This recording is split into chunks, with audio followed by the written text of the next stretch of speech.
Монгол Улсын ерөнхийлөгч хүрэлцэхийн санаачилгаар хэрэгжиж буй хүнсний хангамж аюулгүй байдал үндэсний хөдөлгөөний хүрээнд дэрэгдээ хүнсний хувьсгал төрийн бус байгууллага болон эрдэмтдийн зөвлөлийг байгуулсан.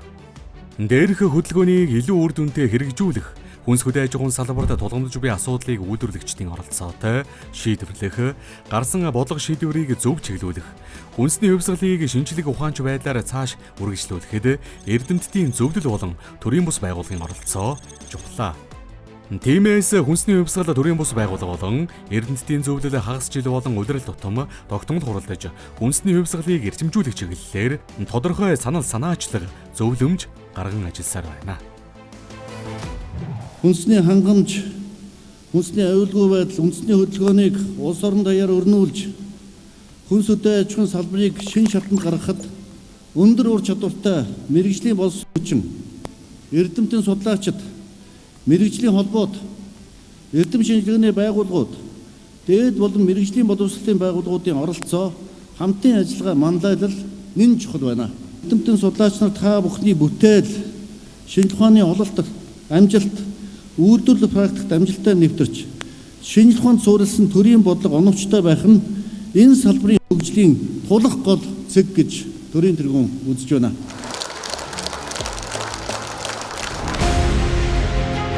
Энэ хүрээнд хүнсний хувьсгал төрийн бус байгууллагын удирдах зөвлөлийн гишүүдийн 7 дугаар хуралдаан болж хүнсний хангамж аюулгүй байдал үндэсний хөдөлгөөнийг эрчимжүүлэх чиглэлээр санал дүгнэлтэд нэгтгэн боловсруулж холбогдох яам албаныханд хүргүүллээ.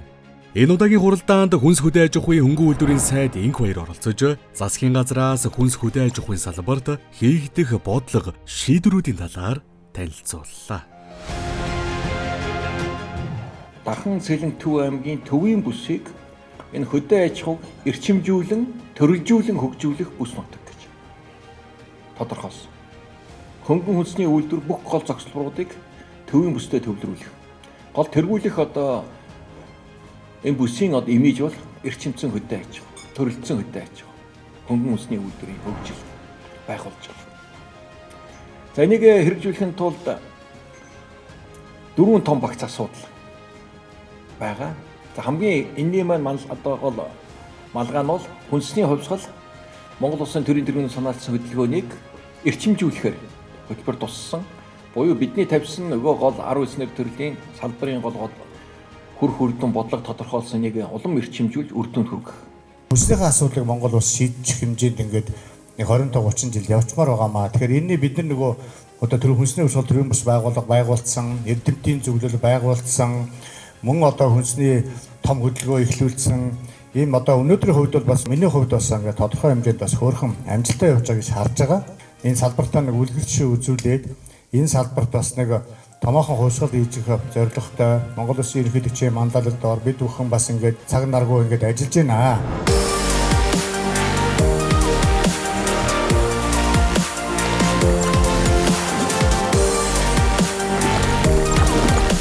Тендерийн хуулийн зорилго нь болохгүй хамаа сайтай.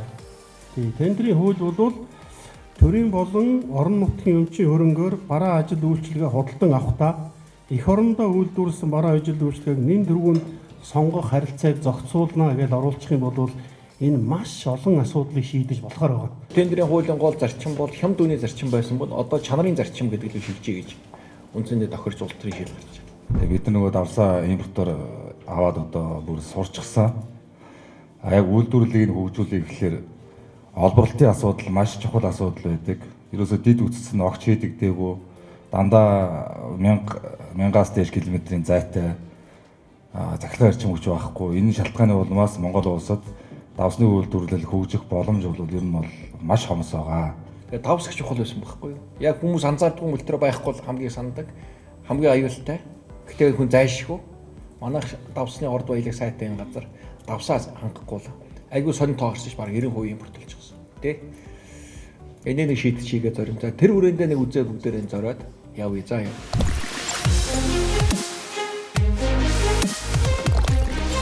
Яам болон дэлхийн банк хамтран хэрэгжүүлдэг экспортыг дэмжих төсөл хэрэгжсэн тийм өнгөрсөн хугацаанд. Тэгэхээр энэ төсөл маань яамны дараагийн 4 жилийн төлөвлөгөөнд орсон байгаа юу? Та бүхэн дэлхийн банктай одоо энэ зүйлүүдэд тохирч чадсан уу? Дэлхийн банкн дээр байгаа асуудал өөрөө нэн хөнгөлөлтөй нөхцөлтэй зээлийн ангилал орж ирэхгүй. Тэрнээс биш бид нар зээлийн хөрөнгийг оруулж ирээд эргээд грант хэлбэрээр гаргадаг энэ хэлбэр өөрөө бас нэг тийм өгөөж муутай байгаа. Улс эргээд төлж байгаа зээл учраас. Гадны одоо янз бүрийн одоо импортын янз бүрийн сав хаягтай бараанууд бол ингээд тийм стандартын шаардлага багтаагаар орж ирээд нэвтрээд байдаг. Дотоодын үйлдвэрлэлийн өгөхөр стандарт шахаад илтэй. Стандарт үзэхээр хуучирсан байдаг гэж. Яг энэ хүнсэнтэй холбоотой 30 стандартыг шинээр боловсруулах хэрэгтэй. За 153 стандартыг шинжилж боловсруулах шаардлагатай. За 50 стандартыг хүчингү тооцох хэрэгтэй гэдэг. Одоо нөгөө та бүхний хэлээд байгаа 70-аад оны, 80-аад оны стандартууд хүчин төгөлдөр биш байна гэдэг. 50 стандарт хүчингү тооцох юм дүгнэлт гарчаад байгаа.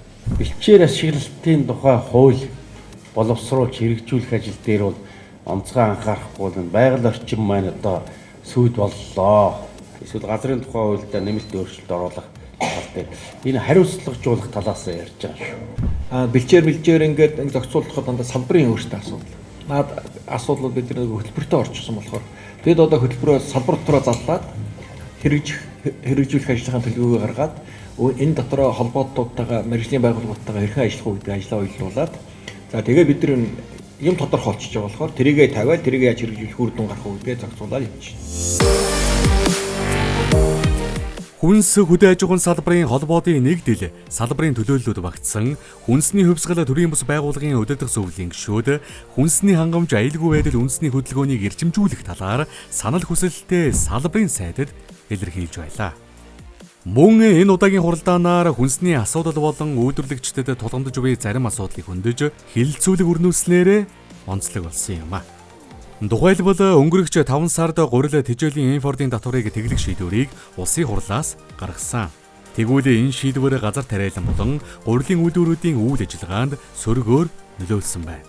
Тиймээс дээрх шийдвэрийг засч залруулах шаардлагатайг хүнсний хувьсгал төрийн бус байгууллагын удирдах зөвлөлийн гишүүд онцолж байна. Хаврын тариалтаас өмнө энэ их хурлын шийдвэр гараад гурилыг хугацаагүйгээр бүх боомтоор тэг дотортойгоор оруулна гэсэн шийдвэр гарсан сүүлдтэйгээр энэ жил газар тариалангийн үйлдвэрлэл буудаан үйлдвэрлэл бол 30% буурсан тариалт. Тэгэхээр тариалтын үйлдвэр унчиж байна. Одоо тариалтын үйлдвэр унаад ирэнгүүт гурилын үйлдвэр дээр худалдан авалт буурж байна. Гурилын үйлдвэр дээр худалдан авалт буураа явж байгаа тариаланч дээр очдог мөнгөний хэмжээ буурахаар тариаланчид хөрөнгө оруулалтыг хийх чадахгүй болоод эхэлж байна. Гурилын үн буугаагүй шүү дээ. Тэгэхээр иймэрхүү алдаатай төрийн бодлогоодыг бас бид нар яг энэ хүчтэй дуу хоолойгоор маш сайн эсэргүүцэж бас энэ хувьсгалын хэмжээнд өрнүүлж явахгүй бол бид нар нөгөө яриад байсан зорилго өмнөө тавьсан нөгөө том зорилгоо татаж унах юм руу явчих гээд байна шүү. Үүн ягаад буураг гэвэл өнгөрсөн жил намар ургацаа бүр тухайн үнээр сая 150-аар авчихсан байхад дараа нь хуулийн зохицуулалт орж ирсэн болохоор нэгэнт одоо түүхийдээ бэлтчихсэн байхсныхын дараа нь хуулийн зохицуулалт орж ирсэн болохоор өндөр үнээр авсан түүхийдтэй айлууд бол угаасаа үнэн дээр зохицуултыг ямар ч шаардлага байх боломж байхгүй. Зарим үйлдвэрүүд угаасаа зогссон. Яг 5 сарын 1-ээс хууль хэрэгжижснээс хойш 5 сарын 1-ээс 8 сарын дуустал нийтдээ яг дотоодын гурилын үйлдвэрүүд 34% бол бууралтай байгаа. Улсын хурлаас гаргасан энэ татварын шийдвэр ойрын хугацаанд тариаланчдад тусч байгаа. Одоо хэрвээ энэ шийдвэр цаашаа энэ байдлаараа үргэлжлэнэ гэж үзвэл тодорхой хэмжээний одоо дэмжлэгийн асуудлыг төр засаг тариаланчдад шийдэх шаардлагатай л болж байна.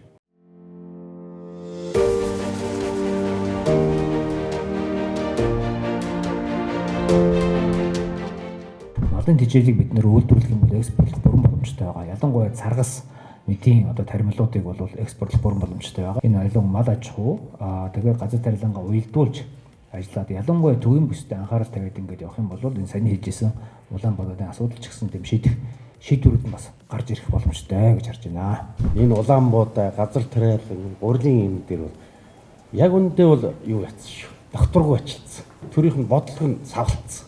Сая бол. Тэгэхээр энэ савлж байгаа энэ байдал нь бол юу гэхээр за тэр гурил үйлдвэрлэгчдийн характераас болоод байна.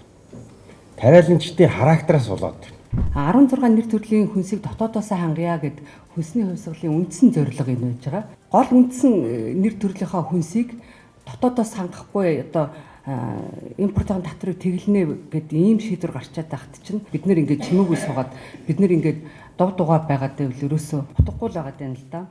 Ялангуяа хүнснээсээ л бид нэр илүү тэр шин тижэл гэдэг зүйлийг авах хэрэгтэй. Бидний хэрэглээ гурил тэгээд мах гэтэл гадны одоо тэр яаж үйлдвэрлэж байгаа ямар процесс дамжиж байгаа юугаар одоо борцсон тий ямар ч хяналтгүйгээр оруулж ирж байгаа нь өөрөө бидний аюулгүй байдал ерөөсөө ярахад хэцүү байгаа. Сая хүнсний аюулгүйдлийн зөвлөлөөр хуралдаа тэр татвар гурилын асуудлаа сая зэгслээд эцлээ ерөнхий сайдаа гар үс зураад баталчлаа. Хөвийн бүсээр нөгөө баяжуулаагүй гурил оруулахгүй гэх. Тэгээ баруун бүсээрээ оржиг шуудаагаараа. Гэхдээ төвийн бүсийг хамгаалъя гэдэг бодлого гаргаад за сая засгийн гурлаар бас нөгөө хуулийн хэрэгж хугацаа 11 сарын 1 болгоод сая засгаар оруулаад бас алхах зориулжлаа. Тэгээ их хурлаар өргөн байрна. Хүнсний хувьсгалын хүрээнд хөнгөлттэй нөхцлөөр 2500 гаруй аж ахуйн нэгжид 1.4 их 80 төгрөгийн зээл болгожээ. Зээл олголт түүний үр дүнгийн талаар хүнсний хувьсгал төрийн бус байгууллагын удирдах зөвлөлийн гишүүд мэдээлэл өглөө. Шинэ үйлдвэр барих тэгээд тоног төхөөрөмж шинээр авах ер нь бол энэ рүү чиглүүлсэн. Үйлдвэрийн ажлын явц бол одоо ингээд 57% таа байна. Манай хүчин чадал ер нь 3 дахин өсгөр байгаа. Бэрхшээл бол гарч байна. Тэгээ одоо яг үндэ манайх юун дээр гацж байгаа вэ гэвэл цахилгаан эрчим хүчний их усүр дээр хүссэн их усүрийг шийдэж өгдөгвэ. Шинэ үйлдвэр жигдэрх хүртлээр бүтээмжээ яаж сайжруулах вэ гэж бодож байгаа. Зовлон нь бас адилхан эрчим хүч хөдөө аж ахуйн цогцлбор гэдэг ингэнгүүт одоо эрчим хүч байхгүй. Дараалан зээл авсан ганцхан компани байгаа. Тэр нь бол 1 жил хөрөнгө оруулалтын зээл, 1 жил эргэлтийн хөрөнгийн зээл авсан байгаа. За хөрөнгө оруулалтын зээл авсан компани үйлдвэрээ бариад өгч байгаа. Тоног төхөөрөмжөө одоо татах гэж байгаа. Бас эх жилээс үр дүн гарах байхаа. Энэ жилийнх болохоор яамн дээрээс давсан зориулаад одоо 2 орчим тэрбум төгрөг уг нь суудагцсан гэдэг байгаа. Тэгсэн чинь нөгөөх нь Монгол банкын цаашаага тавиагүйгээд Аржина банк дээр нь зээл нь олгодог. Энэ жил ерөөсөө давс үйлдвэрлэгчд бол 1 төгрөгийн зээл яг хүнсний хувьсгалын нөгөө зээлээс авч чадаагүй.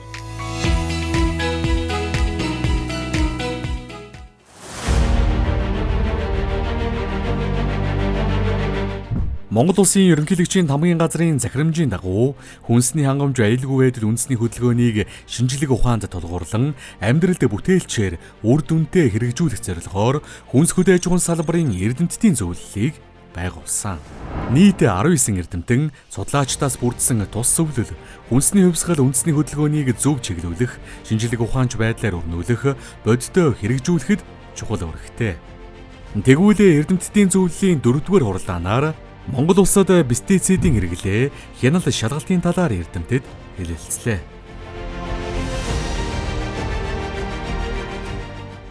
Хэдүүлээ тогтолцоог бий болгож юу гэж бодож байна. Аль нэг арга хэмжээг туушилж хэлцэхгүйгээр за зөвхөн эрдэм шинжилгээ судалгаа гэхээс гадна энэ пестицидийн хяналт эрх зүйн асуудал тогтолцоо болох 1-5 зүйл байгаа шин.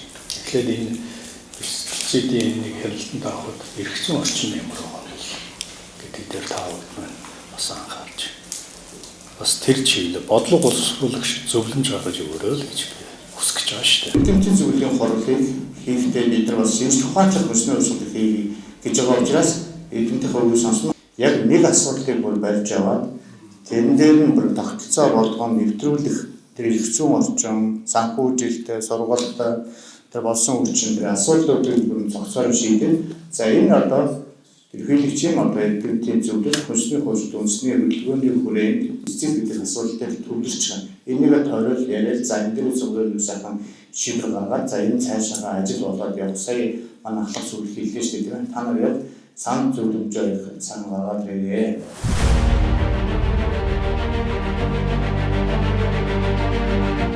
Тэгэхээр улс бодлохоор аль шатндаа аль лабораториор бичүүлэх үү, аль шатнд нь ямар лабораторид нь ямар чиглэлийн үйл ажиллагаа хийх үү гэдэг нь энэ зөвлөмжөөр энэ асуудлаар гарч ирэх байх гэж байна. Энэ тийм утгаараа энэ асуудыг ерөн зоригтой хүндэж тавьж оруулж ирж байгаа шүү. Ургамал хамгаалал эрдэм шинжилгээний хүрээлэн 100-150 нэр төрлийн пестицид зөвлөлтөдлийг тодорхойлдог юм бол өнөөдөр дэлхийн хамгийн хүчтэй лаборатори нь хэдийг тодорхойлдог. Монгол улсын энэ лабораторийн хүчин чадлыг харуул олон улстай харьцуулахад бид нэр ямар түвшинд явж байгаа юм бэ? За ер нь бол дэлхийн практик пестицидийн хэрэглээний ойролцоогоор нэг 1000-аад орчим нэр төрлийн пестицид байдаг хэрэглээгээр. Манайх бол 150 орчмын нэр төрөл. Манайх гэхдээ энэ бол 150 нэр төрөл бол хэрвээ биелэлтийг бүгдээрэнд нь хийдэг болчих юм бол манайх одоогоор нэг 252 нэр төрлийн пестицид бүртгэлтэй байгаа. Монгол улсад бүртгэлтэй байгаа. Тэрнийхээ ер нь бол 70-80% хийх боломжтой болчихж байна гэсэн юм. Одоо бол бид нар хариуцлага халдвар гүйтгэл шавж уцгалын бодисын бүртгэлийг манай эрүүл мэндийн яамн дээр хариуцаад пестицидийн үедээ аж ахуйн яамн дээр тэг 3 саятай хатвшаалаар явж байгаа. Монгол улсын хэмжээнд энэ пестицидд хяналт тавьдаг асуудлыг улирдан зохион байгуулдаг ямар байгууллага вэ? Баяр байхгүй юу? Чадахгүй байгаа өчнөө зүйл энэ ургамлын гаралтай хүнсээр дамжиж орж ирэхийг бид нар үүсэхгүй байгаа. Тэгэхээр энийг хэн чадахгүй байна гэсэн үг. Тэгэхээр эрүүл мэндийн салбар ч гэсэн энэ дээр харахад бол хичнээн эмийг бид нар мэдхгүйгээр ингэж хүн амд хэрэглээд байна гэдэг бид нар тоочаалга, судалгаачаалга энийг хянах өнөөдрийн нөхцөл бололцооч алга байна. Нэгэнт бид нар үндэсний аюулгүй байдлын асуудлыг бас энэ манай зөвлөл шийддэг энэ чинь эрдэмтдийн дуу хоолойг сонсдгийн хувьд шийдэж өгөх гарц гаргалгааг бид нар бас хамтдаа явуулах хэрэгтэй. Хуралдаанаар ургамлын гаралтай хүнсний түүхийд бүтээгдэхүүнд пестицидийн үлдэгдлийн хэмжээг тодорхойлох, эрүүл ахуйн болон стандартын шаардлага хангаж байгаа эсхийг тогтоох, экологийн цэвэр бүтээгдэхүүн эсхийг шинжилгээ судалгааны үр дүнгээр нотлох, энэ чиглэлийн судалгаанд холбогдох мэргэжлийн байгууллагууд болон төрөөс онцгой анхаарал хандуулж, мэргэжилтэн болон лабораторийн чадварыг сайжруулах шаардлагатай зэргийг эрдэмтэд онцолж байлаа. 221 пестицидийг бол одоо манайх тодорхойлох бүрэн чадамжтай буюу нэг одоо дээжинд 40 минутын хугацаанд 221 пестицидийг тодорхойлох чадамжтай бол энэ ер нь бол бүсчсэн хэлбэрээр бол цаашдаа энэ лабораториудыг хөгжүүлэх бодлого ч гэсэн шадар сайд амар сайхны зүгээс манай дээр ерөнхийдөө бас үүрэг чиглэл өгөөд бид нар бүсдээр одоо тодорхой аюулгүй үзүүлэлтүүдийг 100% тодорхойлж чадах эсвэл одоо илрүүлгийн түвшинд хийж чадах ямар түвшний лабораторитой байх вэ гэдэг одоо төслийн одоо үе шатандаа бол ингэж явж байгаа. Эрдэмтдийн зөвлөл нь хүнсний өвсгөлтөйгөө хамтраад нийгэмд ийм зөв ойлгуулах, зөв талаас нь харуулах, буруу бол бурууг нь хэлэх ийм нэг ийм одоо хамтын ажиллагаа зохион байгуулах бол хүнсний өвсгөлөөс зээл авсан байгууллагууд маань зөвхөн нэг ийм фэйсбүүкийн пропагандад дарагдаад одоо тэр газар тариалан эрхлэгч нар хохироод байж болохгүй. Ер нь бол яг манайд бол хууль эрхцийн орчин байхгүйш байгаа. Одоо мөрдөгдөж байгаа хууль эрхцийн асуудлыг олон улсын жишгт нийцүүлж боловсронгуй болгох. За хамгийн гол нь хэрэгжилтийг хангах механизмыг бүрдүүлэх хэрэгтэй.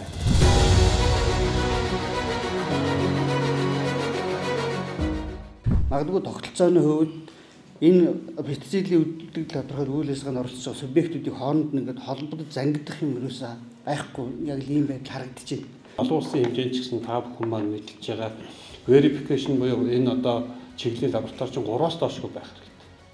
Тэгжээ саяны 20 зөв буруу юу энэ төр гэж яриад ингээд нийгэм түгээд юм уу өөрсдөө бодлого боловсруулах юм уу ингэхгүй бол энэ нөгөө трайлнчдыг хэрэгжилж байгаа хүмүүсийг оруулж ирж байгаа бизнесгээд маш олон хэрэглэгчийн эрүүл мэнд гээд маш олон талыг хөндөж байгаа учраас би энэ судалгааны үр дүнгээ баталгаажуулалтыг шаардаад байгаа юм.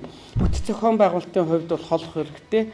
Тэгээд сая их хурлын хамгийн сүүлийн чуулганаар эмийн хууль ялангуяа энэ хөдөөж байгаа яамн дээр ургамлын агентлаг байгуулах асуудал яригдсан. Тэгэхээр энэ хэрэгжүүлэгч агентлагтай болж энэ асуудал яригдах байхаа. Тэгэхээр хүнсний хангамж аюулгүй байдлын эрдэмтдийн зөвлөл одоо байгуулагдаад хуралдааны хийж байгаа маш их ач холбогдолтой. За ялангуяа өнөөдрийн хэлцэж байгаа энэ пестицидийн хяналт, за тэрнээс урьдчилан сэргийлэх, ард иргэдийн мэдлэг, за бидэнд ер нь пестицидийн хяналтыг тогтоох тогтолцоо байна уу буюу энийг эрдэмтэд маань суугаад хилцүүлэг өрнүүлээд зөвлөмж гаргахаар суучаад маш баяртай байна. Би бол тодорхой саналуудаа хэлжлээ. Энэ дагуу одоо зөвлөмж гараад за зөвлөмж гарсны дагуу бодит ажил зохион байгуулах хэрэгтэй. Бид одоо хангалттай ярьсан. Одоо энэнийхээ дагуу одоо тусгаар төгссөн Монгол улсын хувьд энийг хэрэгжүүлэх хэрэгтэй. Үр дүн гаргах хэрэгтэй.